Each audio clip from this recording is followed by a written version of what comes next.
Good morning, YouTube, Instagram, Facebook family. Today is June 25th, Thursday, 2020. Today I wanted to talk about God's grace, the gift that is known as unmerited favor. Whenever you receive this gift, like how you ever choose to receive a gift, it's all about your heart.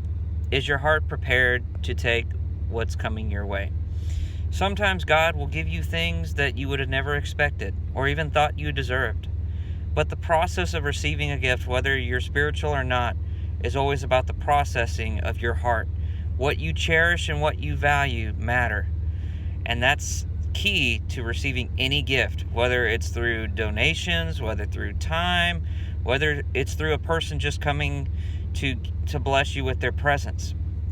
And so when you receive God's grace, it's not based ever on what you do, but what He did. For every promise, there is a performance. For every prayer, there is a covenant. And God's grace is one of those things that it can be very easily misunderstood or even taken advantage of when people are not fully aware of what they're diving into.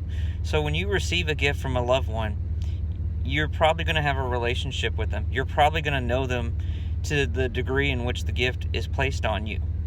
Like, if I love working on cars, a good set of tools is probably going to be a great gift for me because the loved one will know that about me because it's something I enjoy. If you love to read books and you have a favorite author, that loved one that knows you will get you a book, hopefully, from your favorite author. If they really love you, they'll get you one that's signed by that author. Just kidding. But the same thing goes for God's grace. It is a gift that's free for everyone to receive.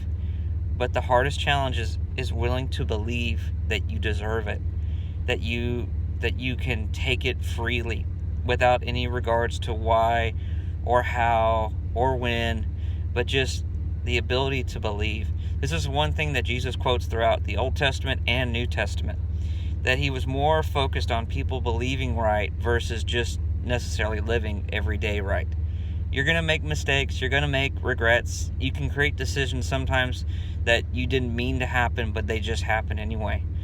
But grace is the one gift that can oversee all that, and just simply you can enjoy knowing that.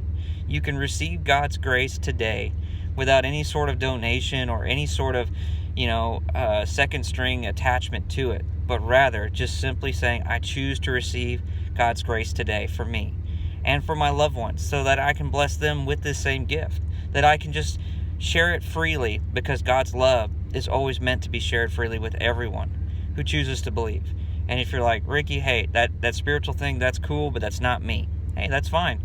You know what? Just maybe think of this message as, hey, what's the ability for me to receive a gift? Whether it's, again, buying a meal for someone, an act of charity, or just simply being the charity case where someone is able just to bless you because they love you so much that they want to. Give somebody that opportunity today to be able to either bless you or you be the blessing in disguise. Because that's what God's grace is. It's a gift that sometimes comes in a disguised package, because God has a way of making good things happen even out of bad situations. So that's my prayer for you today, is to either be a blessing or allow someone to give you a blessing. And let that be through God's unmerited favor, which is known as God's grace. God bless y'all, and I'll talk to y'all soon.